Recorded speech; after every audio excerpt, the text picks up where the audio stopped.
Bismillahirrahmanirrahim. Assalamualaikum warahmatullahi wabarakatuh. Yang terhormat Ibu Dr. Randa A.A. Saraswati MBD, yang terhormat Ibu Devi Rahmiati MPD, selaku dosen pengampu pada mata kuliah landasan pendidikan, serta teman-teman yang saya banggakan. Puji syukur marilah kita panjatkan kepada Allah Subhanahu wa taala dan tak lupa shalawat serta salam semoga tetap tercurahkan kepada baginda Rasulullah Muhammad SAW. Pada kesempatan kali ini, kami dari kelompok 2 akan mempresentasikan tentang landasan psikologis pendidikan. Perkenalkan, nama saya Sri Kanjela Alvareza dengan NPM 205060141.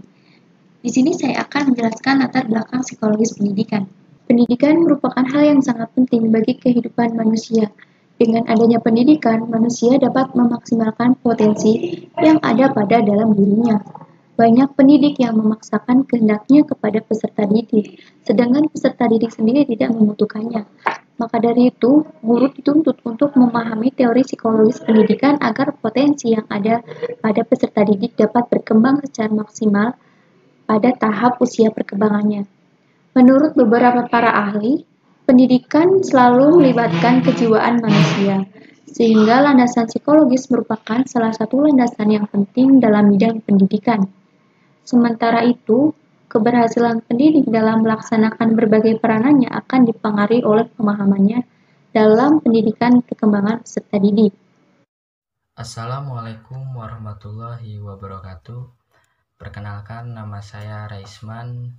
Di sini saya akan menjelaskan tentang pengertian landasan pendidikan beserta tujuan dari adanya landasan pendidikan.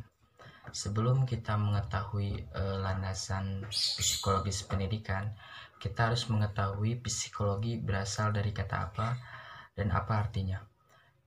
Psikologi berasal dari kata Yunani psaik yang artinya jiwa dan logos yang berarti ilmu pengetahuan.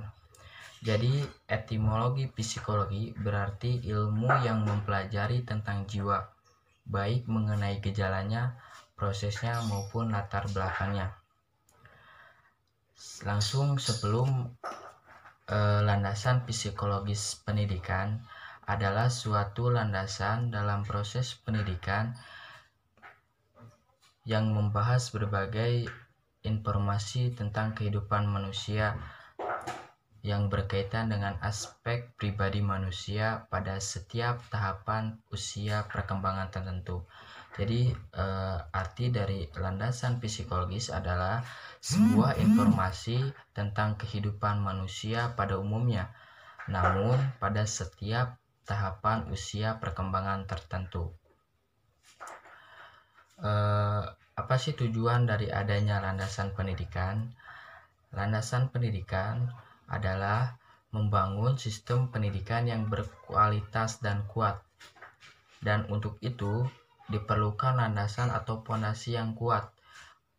Landasan pendidikan bisa digunakan sebagai tolak ukur atau acuan dalam studi berkenaan dengan kualitas sebuah sistem pendidikan. Jadi tujuan dari adanya landasan pendidikan adalah untuk sebagai fondasi dalam sebuah pendidikan dan fungsinya untuk membangun sistem pendidikan yang berkualitas dan kuat, dan juga bisa menjadi tolak ukur atau acuan berkenaan dengan studi pendidikan.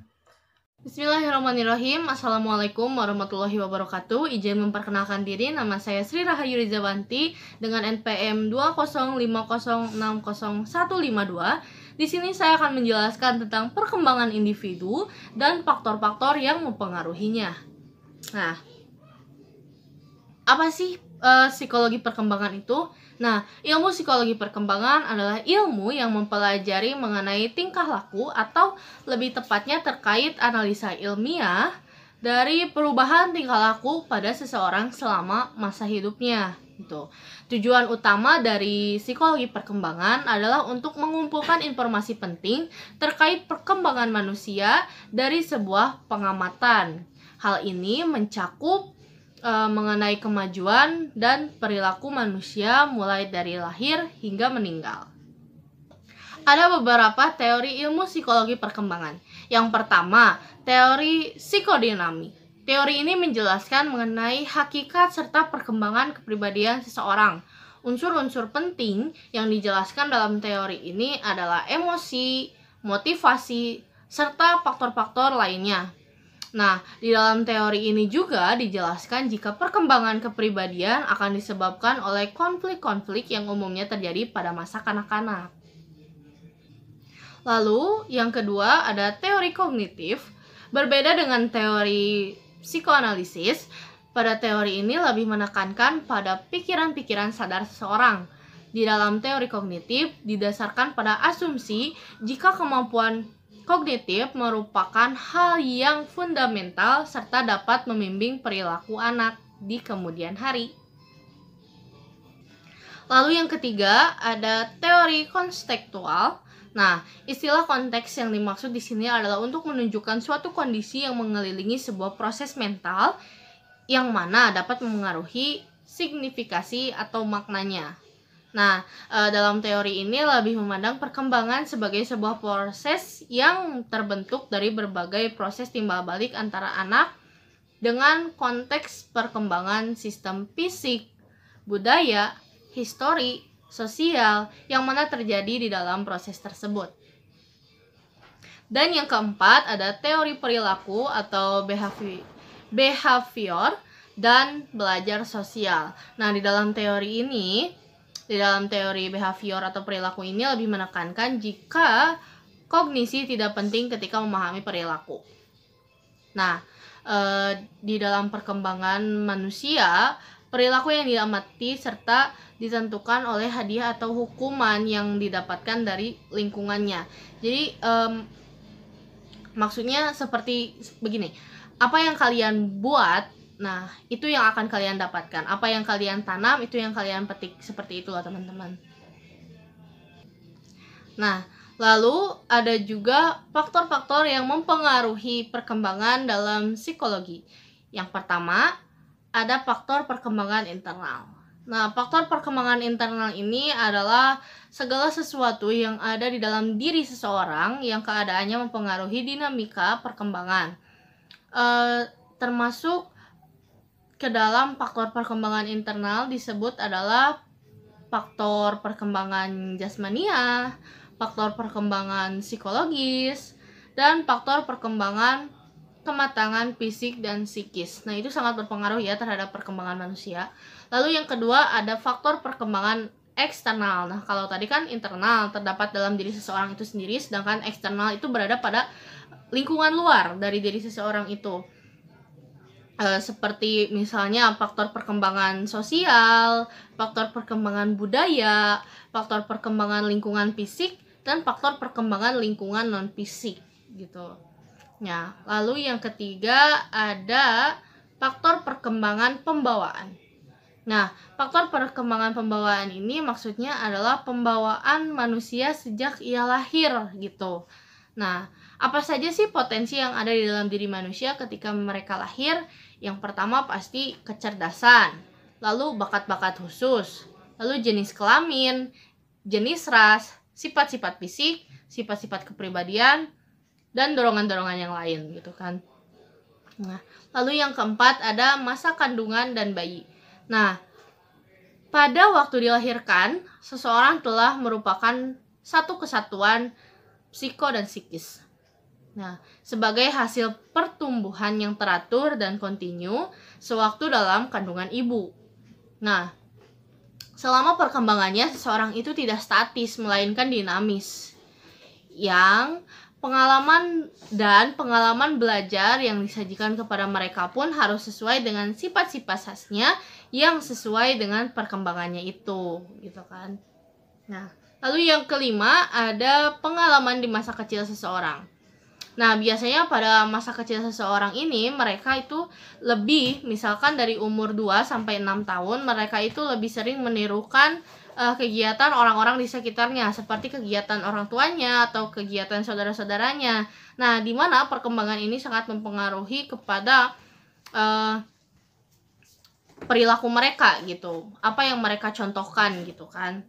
Nah, lalu yang keenam ada lingkungan sekitar. Kehidupan manusia, khususnya seseorang, dibutuhkan banyak berinteraksi dengan seseorang lainnya. Lingkungan fisik banyak mempengaruhi perkembangan seseorang. Faktor-faktor lingkungan seperti halnya alam sekitar disebut sebagai faktor perkembangan eksogen.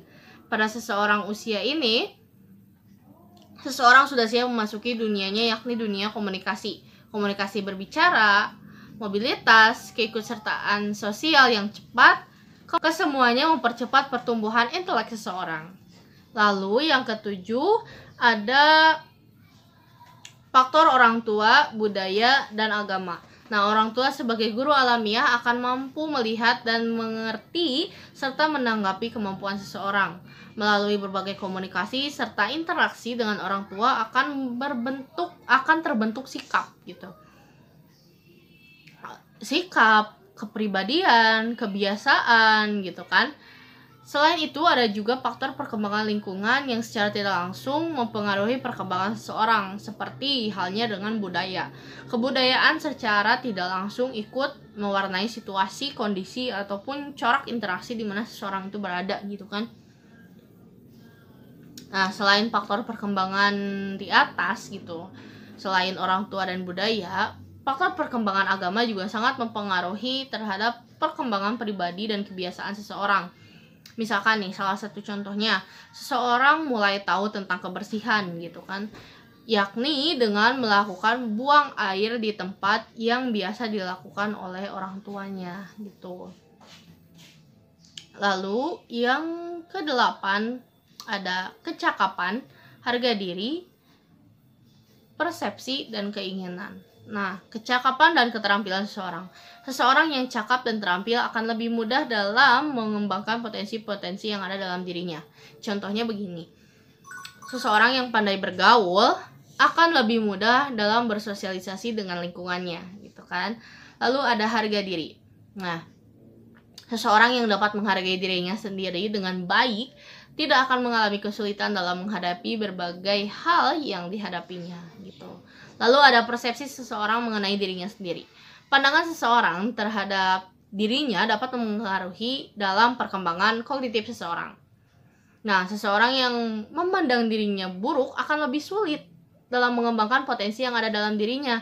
Contoh, seseorang yang kurang percaya diri, dia akan merasa malu untuk menunjukkan kemampuannya begitu. Nah, lalu ada keinginan. Seseorang yang memiliki keinginan dipastikan memiliki motivasi yang tinggi untuk meraih keinginannya gitu. Lalu yang kesembilan ada orang terdekat, cara mendidik, pergaulan, dan kelompok.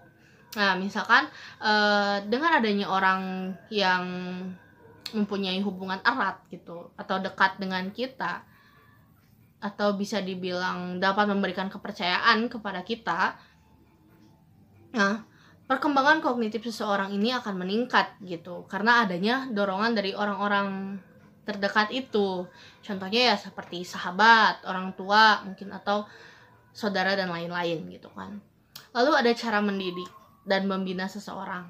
Nah, orang tua yang mendidik seseorang dengan cara maksudnya dengan cara bertahap dalam menjelaskan sesuatu dan mendidik seseorang dengan penuh kasih sayang, biasanya seseorang memiliki kepercayaan diri yang tinggi dan mereka akan mudah dalam mengembangkan potensi-potensi yang dimilikinya. Contohnya, orang tua mengajarkan tentang kepercayaan diri kepada anaknya disertai dengan memberikan dorongan. Itu udah pasti mempengaruhi sekali terhadap perkembangan anaknya ya. Lalu ada jenis dan sifat pergaulan. Nah, pergaulan ini memang sangat mendominasi ya. Pergaulan atau kelompok yang kita ikuti gitu, itu sangat mendominasi terhadap perkembangan dan perilaku kita gitu. Karena itu udah masuk kayak kebiasaan gitu. Karena kita kebiasaan kumpul sama mereka, jadi kita ya seperti mereka gitu kan. Jadi sangat mempengaruhi. Lalu yang terakhir ada faktor perkembangan turunan. Nah, apa sih faktor perkembangan turunan ini? Faktor perkembangan turunan ini adalah faktor warisan gitu. Biasanya apa saja sih yang diwariskan? Biasanya bentuk tubuh dan warna kulit atau sifat-sifat identik gitu ya. Lalu ada intelijensi, lalu ada bakat-bakat khusus gitu kan. Dan biasanya penyakit atau cacat tubuh. Begitu teman-teman. Izin memperkenalkan diri, nama saya Feby Putri, NPM 2050162. Saya akan menjelaskan tentang tahapan perkembangan. Secara umum, perkembangan manusia akan melalui 3 tahapan.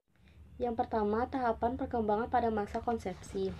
Tahapan ini adalah proses perkembangan manusia pada dalam kandungan. Yang kedua, tahapan perkembangan prenatal atau sebelum dilahirkan. Pada tahapan ini berlangsung 9 bulan sebelum lahir, dan pada masa ini semua saraf mulai aktif. Yang ketiga, tahapan perkembangan postnatal atau setelah dilahirkan. Pada tahapan inilah perkembangan sang anak mulai teramati, karena telah nampak emosi dan tingkah laku anak tersebut. Setelah itu, adanya masa perkembangan pada anak. Yang pertama, masa kanak-kanak. Pada masa kanak-kanak, kita dapat memberikannya kesempatan untuk mulai aktif dan menghargai hal-hal yang dapat dikerjakan sang anak. Yang kedua, masa prasekolah. Pada masa prasekolah, kita dapat memberikan tanggung jawab dan kebebasan, dan memberikan kesempatan untuk berinteraksi sosial. Yang ketiga, masa anak-anak. Masa anak-anak kita dapat membangkitkan rasa ingin tahu mereka, dan bersama-sama menciptakan aturan dan kejujuran. Yang kelima, masa remaja akhir. Pada masa remaja akhir, kita dapat menghargai pandangan-pandangan anak dan menerima kematangan anak. Assalamualaikum warahmatullahi wabarakatuh. Izin memperkenalkan diri, nama saya Aulia Indaning Tias dengan NPM 205060129. Di sini saya akan menjelaskan tentang teori belajar di dalam pendidikan. Teori belajar di dalam pendidikan. Di dalam pendidikan ada beberapa teori belajar, yaitu seperti teori behavioristik, teori kognitif, teori humanistik, teori konstruktivisme. Berikut adalah penjelasan mengenai teori-teori tersebut. 1. Teori behavioristik. Teori behavioristik merupakan teori yang lebih mengedepankan kepada stimulus dan respons, di mana proses belajar merupakan hasil dari latihan-latihan yang pada akhirnya menjadi kebiasaan yang dikuasai oleh individu.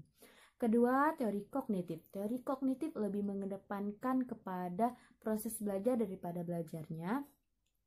Proses belajar antara lain seperti mencangkup pengaturan stimulus yang mudah diterima dan menyesuaikannya dengan struktur kognitif yang sudah terbentuk.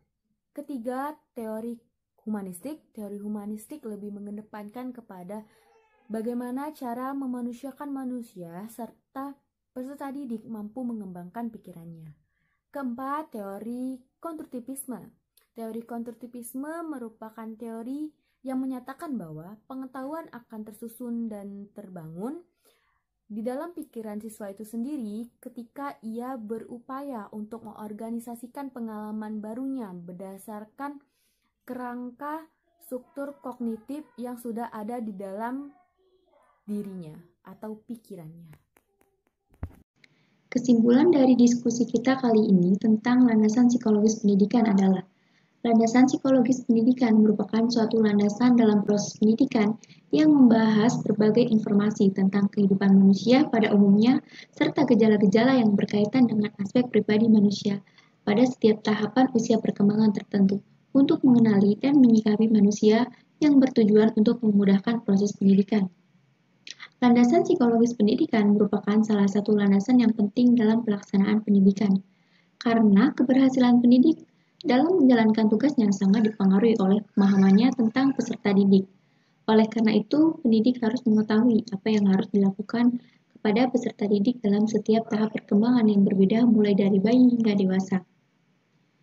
Penerapan psikologis dalam pendidikan ini sebagian besar dalam bidang kurikulum, karena materi pelajaran dan proses belajar mengajar itu harus sejalan dengan perkembangan, cara belajar, cara peserta didik, dan pendidik mengadakan kontak sosial dan kesiapan belajar.